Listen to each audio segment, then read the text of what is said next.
That's my quarterback, man. That's my dang old quarterback.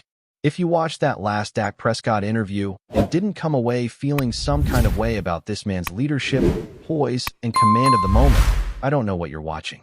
Because that right there, that wasn't just a media appearance before another NFC East battle. That was QB1 sending a crystal clear message to the front office, to his locker room, and to the rest of the league. He's locked in. He's on a mission. And he knows exactly what kind of weapons he needs around him to make that mission a reality. From the very first question, you could tell Dak is feeling the urgency. Not panic, not desperation, but urgency. And that's an important distinction. This isn't about trying to fix a broken situation.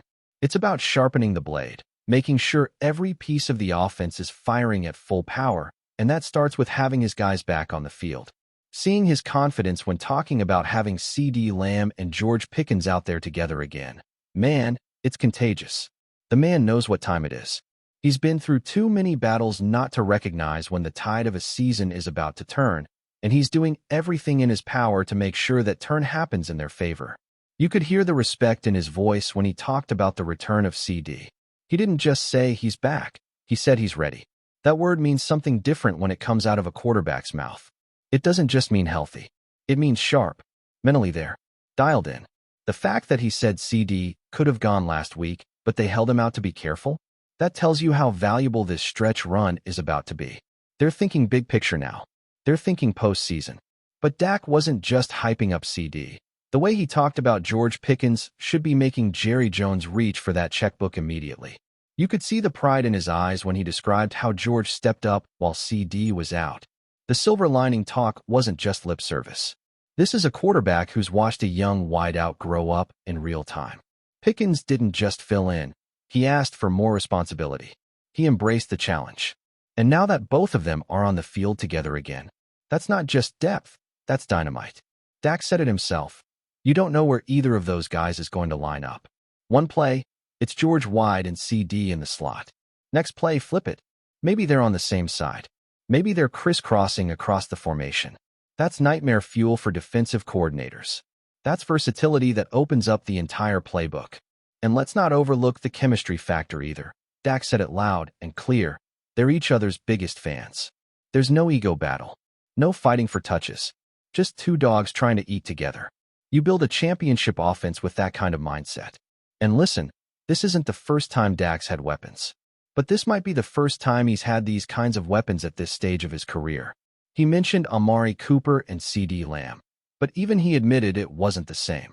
CeeDee was still young, still learning, still confined to the slot. Now, he's a full-fledged route technician.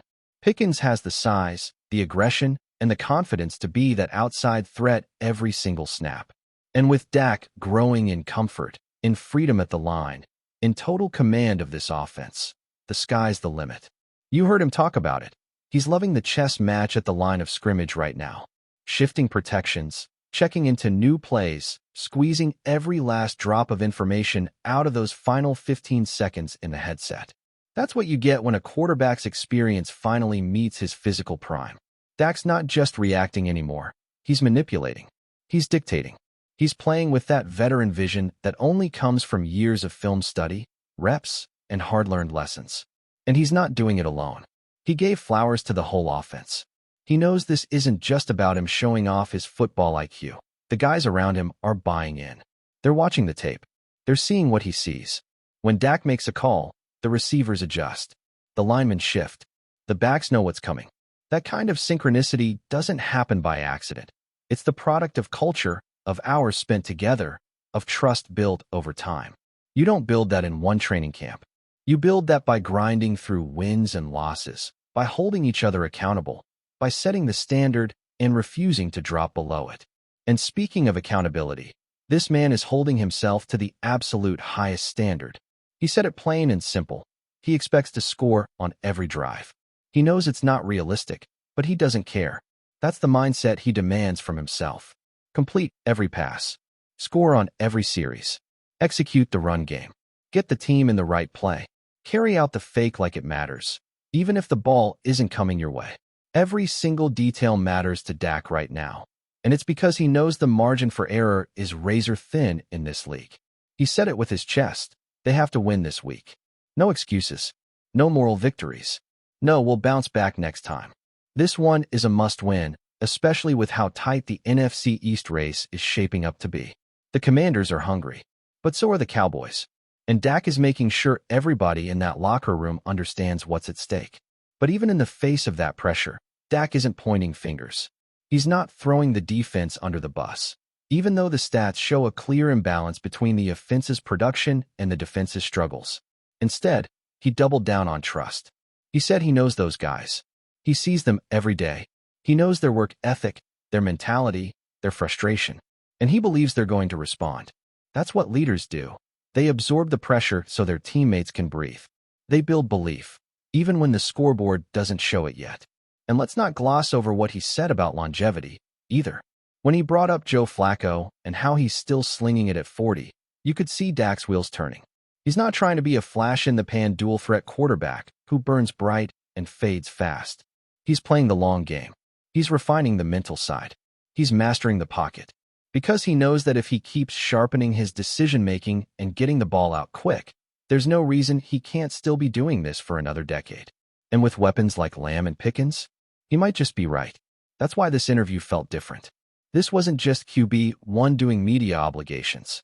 This was a quarterback who understands the moment, understands the stakes, and understands exactly what needs to happen on the field, in the locker room, and in those conversations behind closed doors with the front office. You heard it when he said he'll talk to Jerry in private. He's not going to the media begging for roster moves, but he's going to have that conversation. Because he knows what this team can be if they keep the right pieces in place. Dak isn't just trying to win games this year. He's trying to build something sustainable, something elite, something that can contend every single year. And he knows that starts with keeping the core intact. Lamb, Pickens, maybe more. Because if the Cowboys can keep this unit together, this version of Dak, this wide receiver duo, this offensive system, they might finally have the formula to go toe-to-toe with anybody in the league.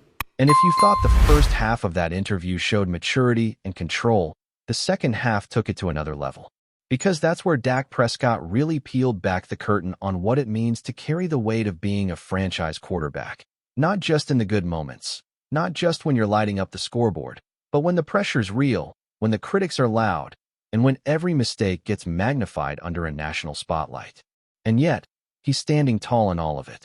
When he was asked about the pressure of leading an offense that's currently ranked #1 in the league while the defense has been struggling, he didn't flinch.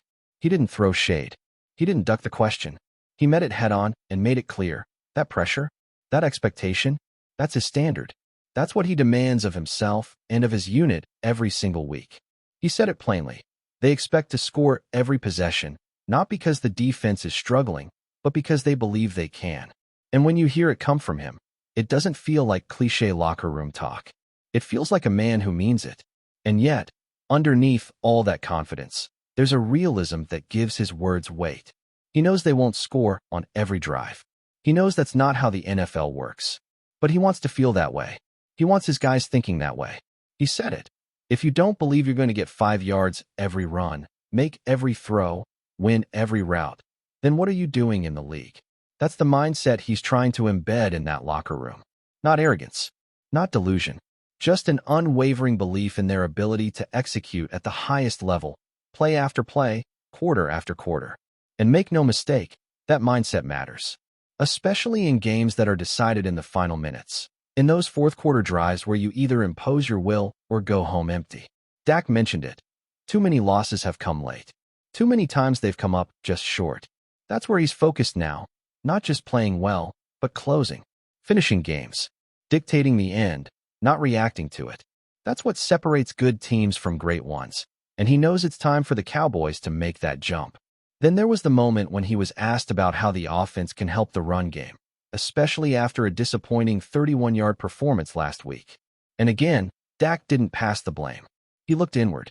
He talked about making the right checks, getting the team in the right play, selling his fakes, doing all the little things to help that ground game get rolling.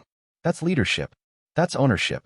He's not just pointing to the offensive line or the running backs. He's saying, this starts with me. He even called out the mindset in the huddle, reminding everyone that when the run game works, the whole offense clicks easier. And he's right.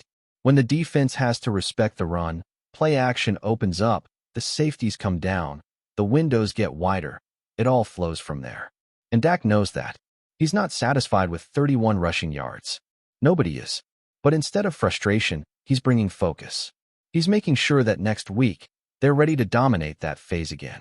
Then he started speaking about Tyler Booker and what his return means for the offense. And this is the kind of stuff casual fans don't always see. The impact of young offensive linemen who carry themselves like veterans. Dak talked about Booker like a guy who's already proven himself, not just on the field, but in every part of the building. From the locker room to the film room to the cafeteria, he's doing the work. And that matters, especially in a game that's won in the trenches more often than not. You get guys like that back, and it changes your tone as a quarterback. It brings confidence. And just when you thought the energy might start dipping, Dak hit us with one of the most important comments of the whole interview. The one about George Pickens being a free agent and what that means for the future. And listen, he didn't say much. He didn't have to, but you could read between the lines. When he said, "Yeah, some sort," with a little grin, that told you everything you need to know. He wants that man back. He needs that man back. And he's going to make sure the front office knows it when the time is right. Because this isn't about ego. This isn't about Dak trying to handpick his teammates. It's about understanding the formula for long-term success. He's seen what Joe Burrow has with Jamar Chase and T. Higgins. He's seen what Patrick Mahomes had with Tyreek Hill and Travis Kelce. And now he's got a taste of that with CeeDee and George. That kind of duo doesn't come around often, and when it does, you don't let it walk away over contract disputes. You fight for it. You build around it. Before we roll on, subscribe to Cowboys Wire News, drop a like, and turn on the bell. Your support keeps the Dallas Cowboys updates coming. Tell us what you think in the comments. In what is already sending shockwaves through the NFL rumor mill, whispers have turned into a tangible buzz. The Dallas Cowboys are reportedly closing in on a blockbuster move for Myles Garrett. While official confirmations remain scarce, sources close to the situation hint that the Browns have agreed to a trade that could send the defensive powerhouse to Big D, potentially reshaping the dynamics of the NFC East. Myles Garrett, one of the league's most feared pass rushers, has been the centerpiece of Cleveland's defense for years, and any speculation about his departure is bound to ignite conversations across locker rooms and sports bars alike.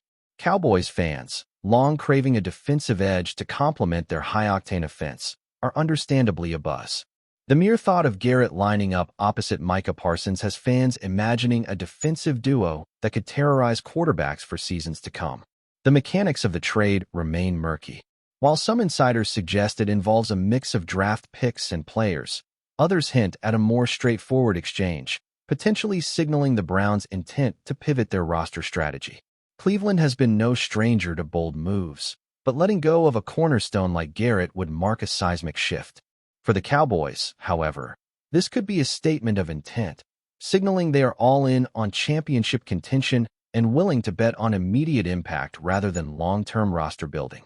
Social media has erupted with speculation, memes, and heated debates. Analysts are dissecting every possible angle: salary cap implications, locker room chemistry, and even how Garrett's presence could alter game plans. Meanwhile, fans of both teams are living on the edge of anticipation, refreshing feeds, and waiting for the inevitable confirmation that could redefine the NFL landscape this season. Of course, until the league releases an official statement, all of this remains tantalizing rumor, a delicious what-if scenario that fuels both hope and anxiety in equal measure. Yet, the sense in the air is palpable. The Cowboys may be on the verge of pulling off one of the most talked-about moves of the year, and Myles Garrett's next helmet could very well bear the silver and blue of Dallas. That's a wrap from Cowboys Wire News. For breaking Cowboys updates, subscribe, drop a like, and turn on the bell. Tell us your take in the comments.